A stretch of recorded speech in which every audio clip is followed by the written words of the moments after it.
अब नेक्स्ट है साइकोएनालिसिस में सिगमंड फ्राइड ने एक और थ्योरी पेश की थी। इसने 2 थ्योरी पेश की थी, एक पेश की थी माइंड की और एक पेश की थी पर्सनैलिटी की। माइंड के लिहाज से जो है ना, इसको 3 हिस्सों में तक़सीम किया गया था, कॉन्शियस, सबकॉन्शियस और अनकॉन्शियस। और फिर उसके बाद जो है ना, ये इसको पर्सनैलिटी के हिसाब से भी 3 हिस्सों में तक़सीम किया गया है, वो है इड, ईगो और सुपर ईगो। सिगमंड फ्राइड कहता है कि ईड जो है ना, ये एक इंस्टिंक्ट्स है, ये जबिल्लत है, ये पैदाइश से ही पैदा हो जाती है इंसान के अंदर। जैसे कि हम कहते हैं कि बच्चा जो है वो छोटे होते ही ख्वाहिश करने लग जाता है, जैसे कैसे वो अपनी ख्वाहिश पूरी करवाता है। जैसे कि बच्चा रोता है तो माँ उसको फीड करती है, बच्चे को सर्दी लगती है तो मतलब उसको फ़ौरन जो है ना क्या किया जाता है, तो उसको मतलब जो है ना गर्म कपड़ों में रखा जाता है। तो इस तरह कोई भी ख्वाहिश जो हमारी जिबिल्लत में शामिल है, वो बचपन से ही पैदा हो जाती है और ये टिल डेथ रहती है। तो इड कहते हैं इसे। फिर है ईगो। ईगो जो है ना, ये एक रियलिटी पे बेस होती है और जो चीज़ें हकीकत पे मौजूद होती है ना, उसके बारे में बात करती है। और सुपर ईगो जो है ना, ये मोरलिटी पे बेस होती है। इसमें मोरल जो है ना, मोरल एलिमेंट होता है, जो वालिदैन से जो सीखता है, पेरेंट्स से, टीचर से जो सीखता है इंसान, इसमें वो चीज़ें शामिल हो जाती हैं। अब ये बात याद रखें कि फ्राइड की थ्योरी है ऑफ पर्सनैलिटी 1923 में, उसने इंसानी जो ह्यूमन साइकी है, उसको तकसीम किया था कि इसमें एक एस्पेक्ट नहीं है, उसमें 3 एस्पेक्ट हैं। तो उन तीनों का नाम इसने इड, ईगो और सुपर ईगो दिया था। अब आ जाते हैं कि थोड़ा-सा तफसील से इसको देख लेते हैं। इड, ये साथ में मैंने चार्ट अटैच किया है, इसको देख लें। id, the id is the only component of personality that is present from birth। ये पैदाइश से ही पैदा हो जाता है, ये पहली बात इस इड के बारे में। इंस्टिंक्ट्स, ये जबिल्लत होती है, ये पैदाइशी ही पैदा हो जाती है। It is unconscious because it consists of all the instinctual drives of man which are by nature unconscious। देखिए, ये मतलब इट जो है ना, ये मुश्तमिल होती है इंस्टिंक्चुअल ड्राइव्स ऑफ मैन है, यानी कि बच्चा चाहता है कि बस उसे खुशी के लिए जो चीज भी उसको मिल जाए ना, उसने वो करनी है, जो उसके यानी कि इमीडिएट रिस्पॉन्स इसके अंदर आता है कि फौरन उसको चीज चाहिए। A player a principal idea that all your needs, wants and desires should be met immediately। वही बात कि उसकी जो ख्वाहिशात हैं, जो उसकी ज़रूरियात है, उसको फ़ौरन पूरा किया जाए, तो इसको क्या कहते हैं? इड कहते हैं। फिर इसके बाद है ego. The ego is the component of personality that is responsible for dealing with reality. ये रियलिटी के साथ डील करता है, याद रखें, पर्सनैलिटी का कंपोनेंट है और रियलिटी के साथ डील करता है। इसके बाद है just as the I id is the unconscious part of human personality, ego is the conscious logical part. अब देखिए, वो अनकॉन्शियस पार्ट ऑफ पर्सनैलिटी है, ईगो जो है ना कॉन्शियस और लॉजिकल पार्ट है। इसमें समझबूझ होती है, क्या चीज मतलब लेनी है, क्या चीज नहीं लेनी।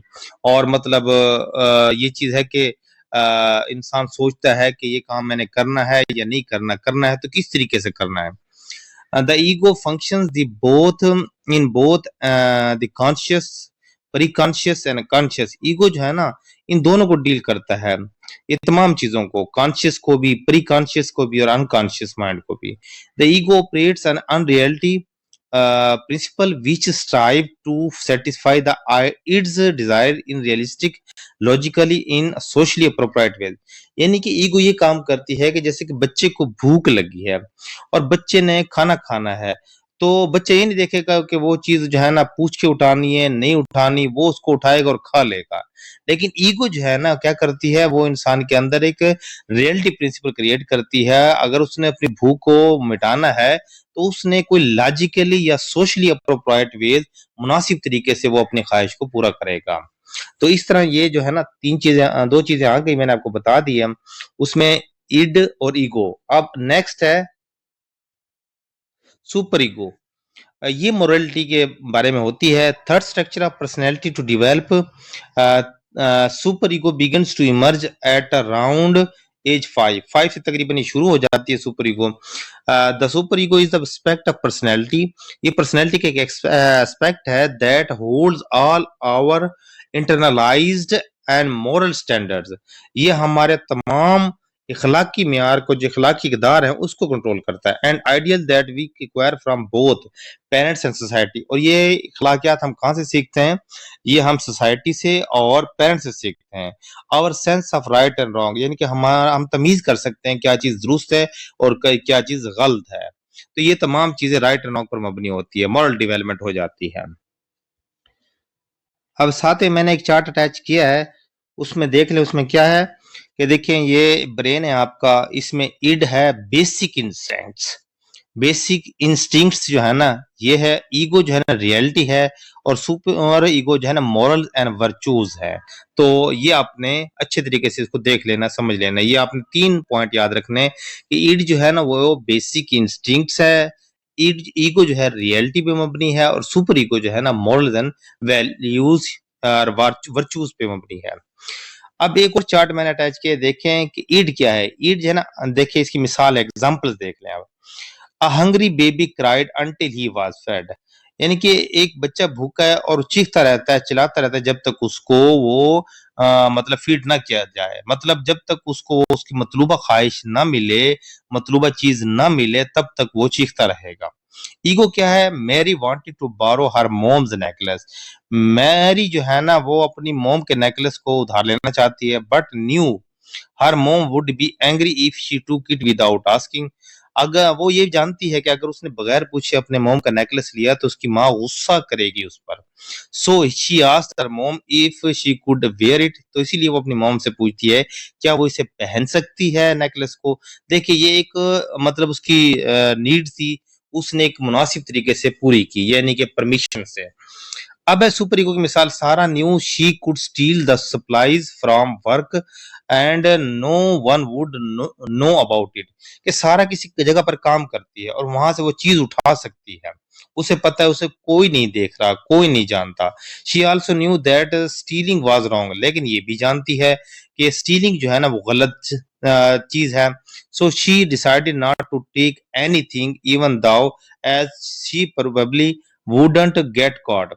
वो ये फैसला करती है कि वो कोई चीज भी नहीं उठाएगी, क्यों? चाहे वो बेशक पकड़ी भी ना जाए, देखिए कोई उसे देखे भी नहीं, लेकिन वो इस चीज को नहीं उठाएगी, यानी कि चोरी नहीं करेगी। अब ये देखिए ये मॉरल वैल्यूज पे आ जाता है। अब ईड जो है ना, ईड की मैं कुछ और मिसालें दे देता हूँ।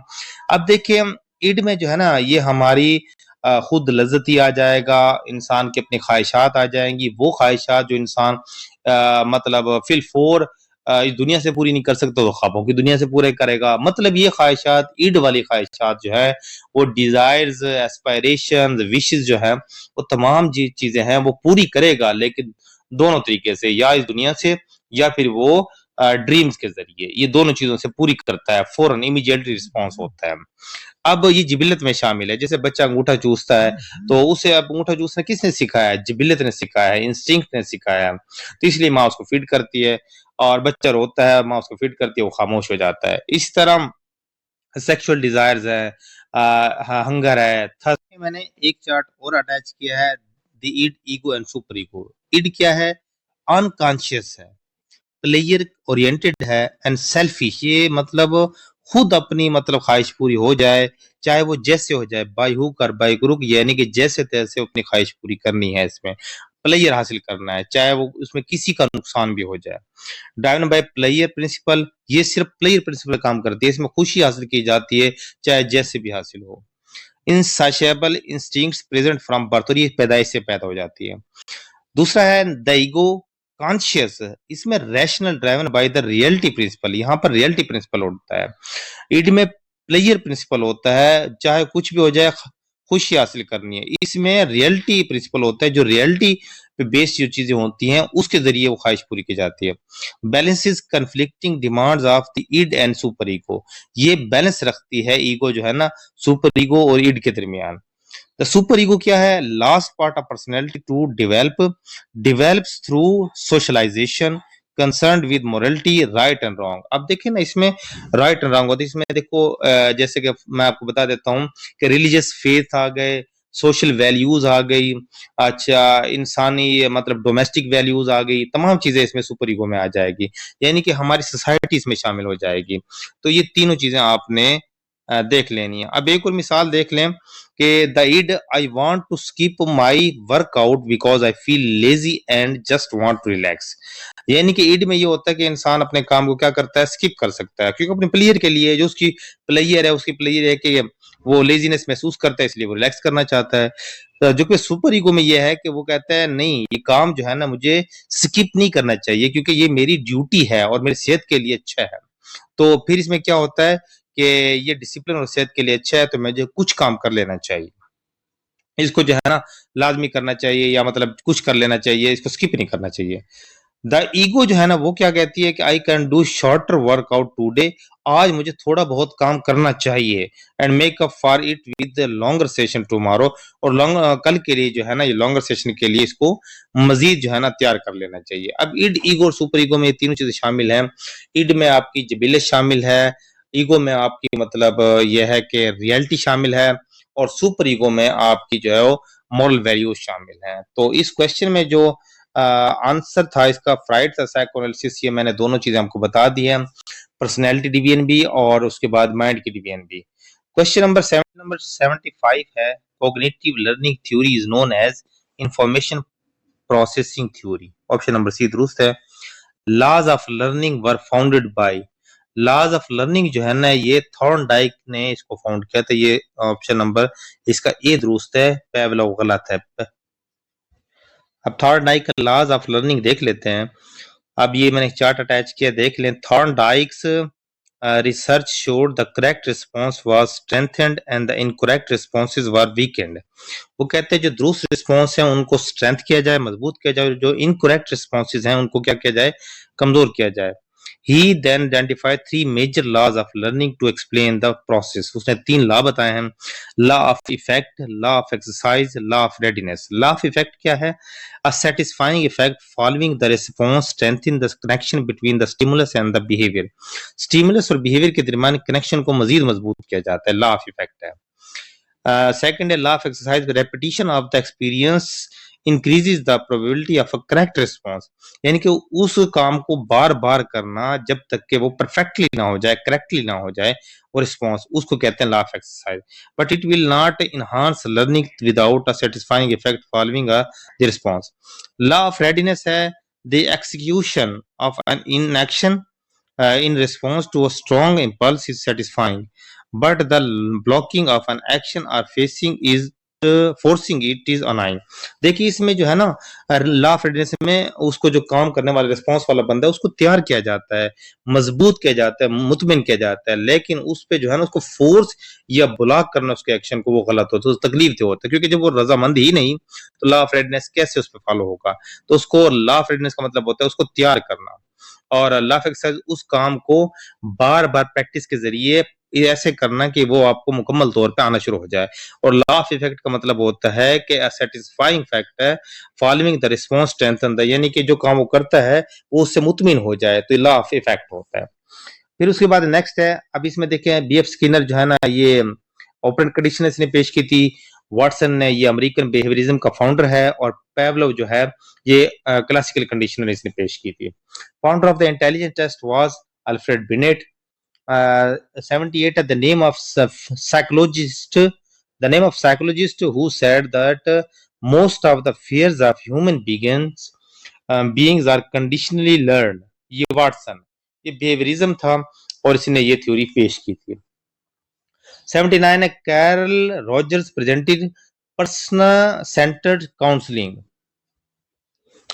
पर्सन सेंटर्ड काउंसलिंग, इसको क्लाइंट सेंटर थेरेपी भी कहते हैं, इसको रॉजेरियन थेरेपी भी कहते हैं। इसके तीन नाम है, ये आपने याद रख लेने हैं। नेक्स्ट है 80 law of learning associated with reinforcement in open conditioning, law of readiness, law of effect, law of exercise, ये तीनों हैं इसमें, याद रखें ये तीनों हैं। ये थॉर्नडाइक ने इसको पेश किया था। 81 है interest, attitudes, appreciation, skills and achievements are primarily the product of learning। Learning के जरिए आप इसको क्या कर सकते हैं, इसको interest, attitudes, appreciation, skills and achievement हासिल कर सकते हैं। 82 है the ability to think in novel and unusual ways is called creativity। 83 है which is basic born emotion fear, खौफ जो है ना बेसिक बॉर्न इमोशन है।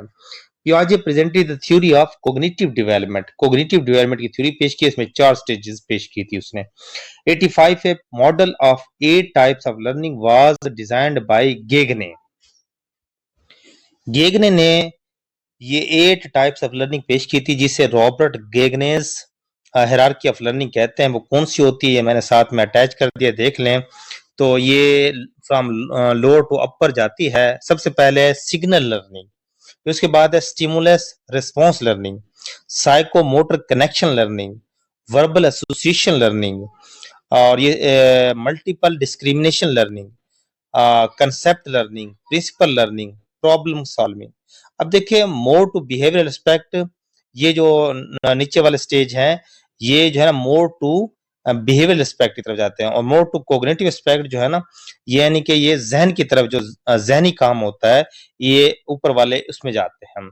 ऊपर वाले जो 4 स्टेज है और जो नीचे वाले 4 हैं, ये किस में आते हैं? ये बिहेवियरल एस्पेक्ट में आते हैं। जो ऊपर वाले 4 हैं, ये आते हैं कोग्निटिव एस्पेक्ट्स में। ये आपने इसको ध्यान से देख लेना है। ये 8 एस्पेक्ट है और वन बाय वन जो है ना ये ऊपर जाते हैं, और ये from lower to upper stage कहलाती है, और इसको Robert Gagne's hierarchy of learning कहते हैं। नेक्स्ट है 86 the process of adaptation in Piagetian cognitive development theory is assimilation and accommodation. ये मैंने पहले बताया था, असिमिलेशन एंड अकोमोडेशन दो इसके वो है एलिमेंट है इसके अंदर, इसकी कॉग्निटिव डेवलपमेंट के अंदर। इसमें असिमिलेशन ये है कि पुरानी जो प्रीवियस आपके पास मालूमात है उसके साथ नई मालूमात को क्या करना, जोड़ना। और अकोमोडेशन का मतलब होता है कि नई मालूमात की एडजस्टमेंट करना। ये बात याद रखें, यानी कि नई मालूमात को नई जगह देना माइंड में, ये अकोमोडेशन कहलाता है। और सिमुलेशन में प्रीवियस इंफॉर्मेशन के साथ क्या करना, एडजस्टमेंट करना। 87 है the process of helping individual make life adjustment at home, school and other process of life is called. अब यहाँ पर इसका जो जवाब लिखा है गाइडेंस लिखा हुआ है, जबकि इसका जवाब गाइडेंस नहीं है, काउंसलिंग है। काउंसलिंग इंडिविजुअल होती है, और गाइडेंस जो है ना ये मतलब किसी भी स्किल्ड पर्सन से हासिल की जा सकती है और ग्रुप में भी हो सकती है। तो यहाँ पर the process of helping individual है कि एक बंदे को जो है ना मदद की जाती है कि वो लाइफ को एडजस्ट करे होम में, स्कूल में या अदर फेसेस ऑफ लाइफ में, तो काउंसलिंग होता है। इसका ऑप्शन नंबर ये दुरुस्त है। 88 hierarchy of needs was presented bye Maslow. अब ये मास्लो ने पेश की थी, वो क्या थी मैं आपको बता देता हूँ। अब देखें ये क्या थी मास्लो की हायरार्की ऑफ नीड। सबसे पहले फिजियोलॉजिकल नीड्स है, उसमें breathing, food, water, shelter, clothing, sleep. फिर safety and security needs, health, employment, property, family and social ability.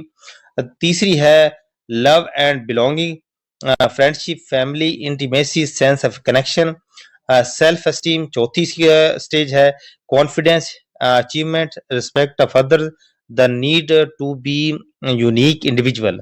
और लास्ट है सेल्फ एक्चुअलाइजेशन, वो है morality, creativity, spontaneity, acceptance, experience, purpose, meaning and inner potential. ये जो है ना 5 स्टेजेस हैं, ये मास्लो ने हायरार्की ऑफ नीड पेश की थी। नेक्स्ट है at which stage of cognitive development Piagetian the child develops object permanence. अब जिसमें परमानेंस जो चीज आ जाती है वो कंक्रीट में आ जाती है। कंक्रीट के लफ्ज से ही जाहिर होता है कि ये किस चीज को मजबूत करती है, परमानेंट करती है, तो ये कंक्रीट ऑपरेशन स्टेज होती है।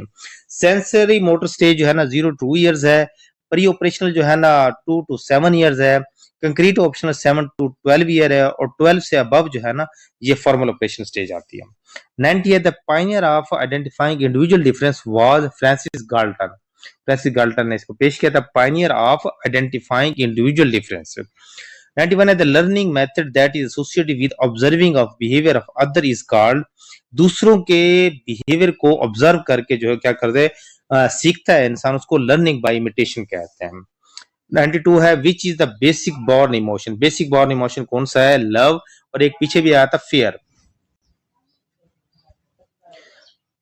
Who was the first psychologist? Aristotle. Aristotle पहला साइकोलॉजिस्ट था। Founder of socio psychological development was Erikson. ये एरिक्सन ने पेश की थी। इसकी उसने स्टेजेस बताई थी, वो मैं आपको बता देता हूँ कौन कौन सी थी। ये एक चार्ट देख लें, इसमें आपको मतलब मैं बता देता हूँ। ये एरेक्शंस की 8 स्टेजेस ऑफ साइकोलॉजिकल डेवलपमेंट वो क्या है? ट्रस्ट वर्सेस मिसट्रस्ट, 0 से 18 मंथ, इसको इन्फेंट कहते हैं। Autonomy versus shame and doubt, ये 18 मंथ से 3 इयर्स तक होती है, टोडलर इसमें शामिल होते हैं। Initiative versus guilt 3 to 5 years होता है, इसमें प्री स्कूलर शामिल होते हैं। इंडस्ट्री वर्सेस इंफीरियरिटी, ये 5 to 13 इयर्स होते हैं, ये ग्रेड स्कूलर होते हैं। Identity versus role confusion 13 to 21 years होती है और ये टीनेजर होते हैं।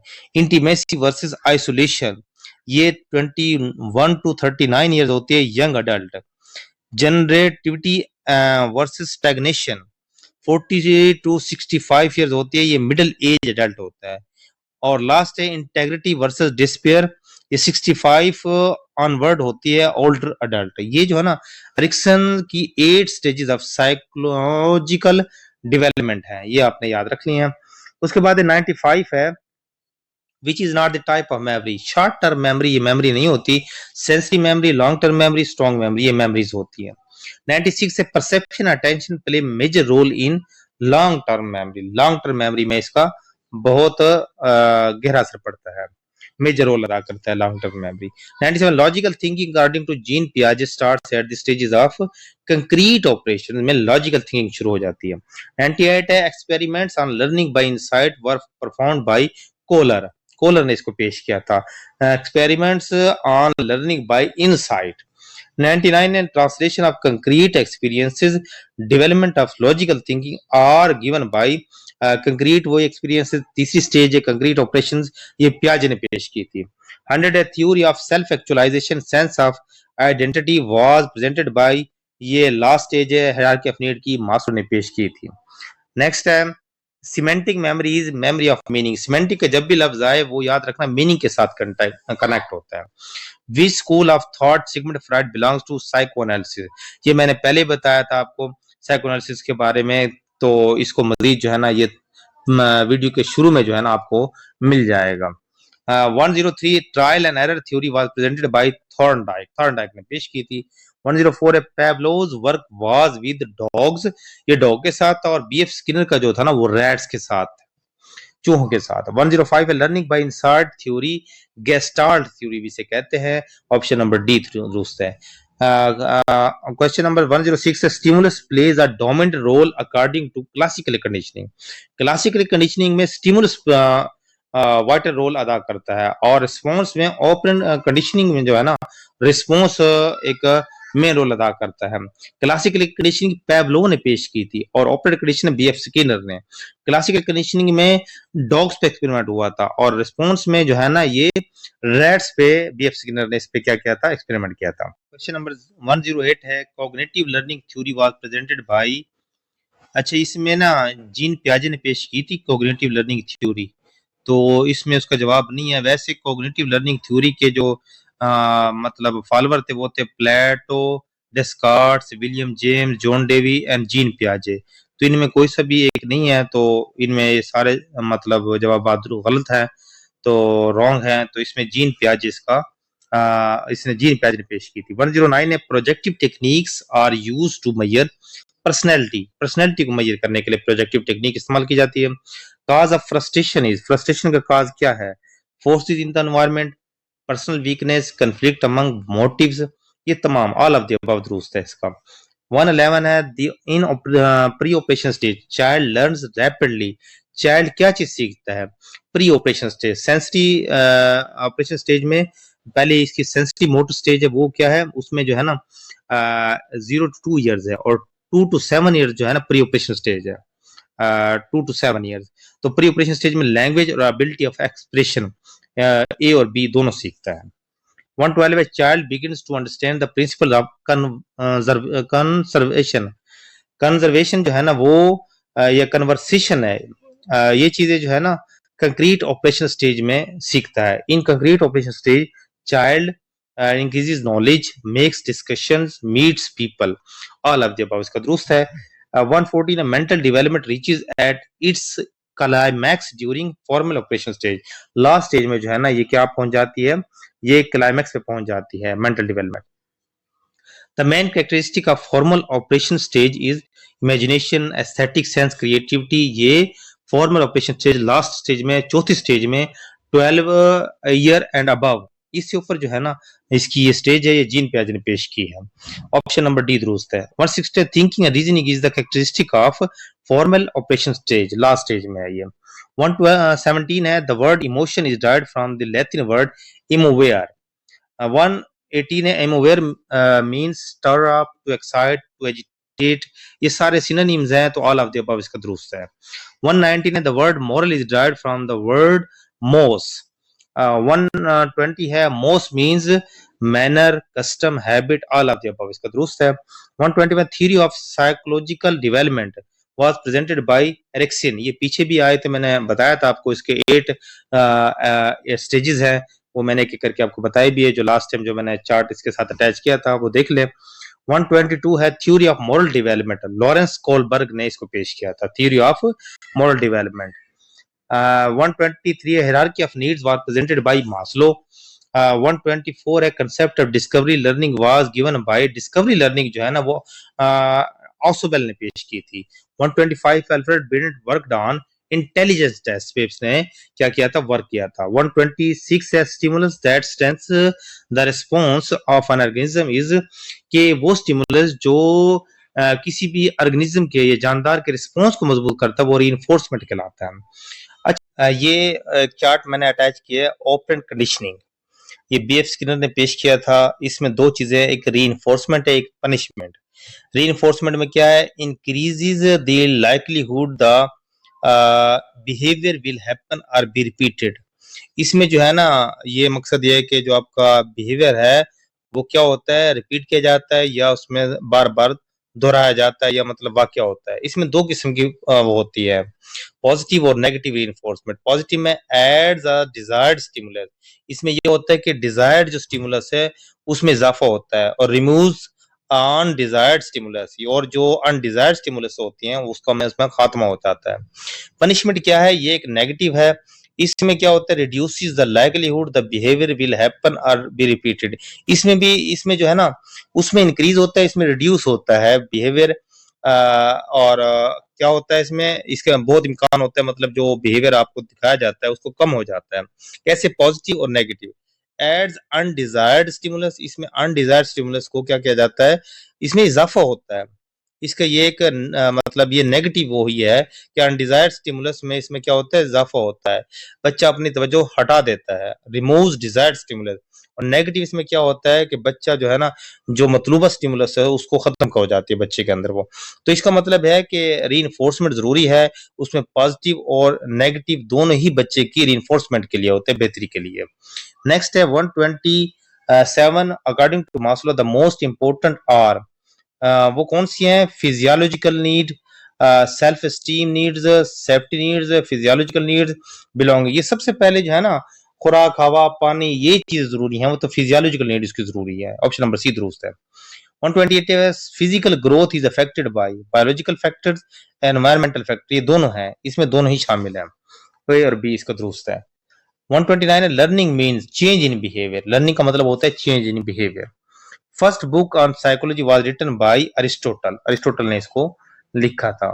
Educational psychology is the branch of applied psychology, applied psychology की ब्रांच है। The discipline of psychology is since the birth of man, इंसान की पैदाइश से ही साइकोलॉजी का डिसिप्लिन शुरू हो गया था। Behaviourism is associated with J B Watson, J B Watson is the founder of behaviourism. और बीएफ स्किनर जो है ना ये भी इसका मतलब हामी था बिहेवियरिज्म का, तो लेकिन फाउंडर इसमें जेबी वाटसन है।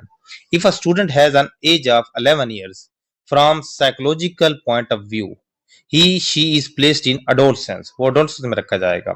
135 है a need is to food as motive is to a certain kind of food। अब ये दो क्वेश्चन है आपस में देख लें। 36 भी a need is to hunger as a stimulus is to smell of food. अब देखो ना, स्टिमुलस के जब आ जाए तो स्मेल ऑफ फूड से क्या होता है कि आपको भूख बढ़ना शुरू हो जाती है, और मोटिव जो है ना वो खास किस्म की खुराक जो है ना, आपको खुराक की जरूरत है तो खास किस्म की खुराक का आपका मोटिव बनेगा। तो और जो स्मेल है वो स्टिमुलस है, और इससे आपकी भूख बढ़ती है। Motivation is best defined in terms of internal forces within the individual. 138 belonging, affection, and status are the best classified as motives. 139 है which come third in series in Maslow's classification, वो love, ये third है love. तो ये मैंने पहले भी chart attach किया था, फिर मैंने एक चार्ट अटैच कर दिया, इसमें देखें ये लव जो है ना, इसमें ये थर्ड स्टेज पे आता है। The most of the differences in interest are due to the differences in experimental background की वजह से होता है। The interest of boys in sports reaches its peak in pre adolescent period में, बॉयज के अंदर ये जो है ना किस पे पीक पे पहुंच जाता है। Change in behaviour result from maturation and learning, maturation और लर्निंग के जरिए क्या होता है, बिहेवियर में चेंज आती है। At birth the average weight of a full term baby is, boys का 8 पाउंड होना चाहिए, गर्ल्स का 7 points. At birth which of the following is closest to its final adult level, number of brain cells. देखो birth के तौर पे जो है ना, which of the following is closest to its final adult, जब इंसान अडल्ट स्टेज पे पहुंचते हैं तो उसके नंबर ऑफ ब्रेन सेल जो है ना वो पूरे होते हैं, जबकि वेट, बोन्स वगैरह ये चीजें जो है ना ये तब्दील होती रहती हैं। 145 है, an emotion is best defined as an excited state arising in response to stimuli, कि एक्साइटेड स्टेट है जो स्टिमुली की वजह से रिस्पॉन्स में पैदा होती है। 146 है, emotional response to similar stimuli is primarily the result of learning. 147 है, the first emotional expression to appear in infant is general excitement पैदा होती है। 148 है, the greatest degree of insecurity is due to fear, कि fear की वजह से इंसान अपने आप को क्या करता है, इनसिक्योर महसूस करता है। The best known study on social development is that of Parten, Parten ने इसके बारे में बताया था। 150 the most fundamental agency in the life of boys and girls is at home, home आए।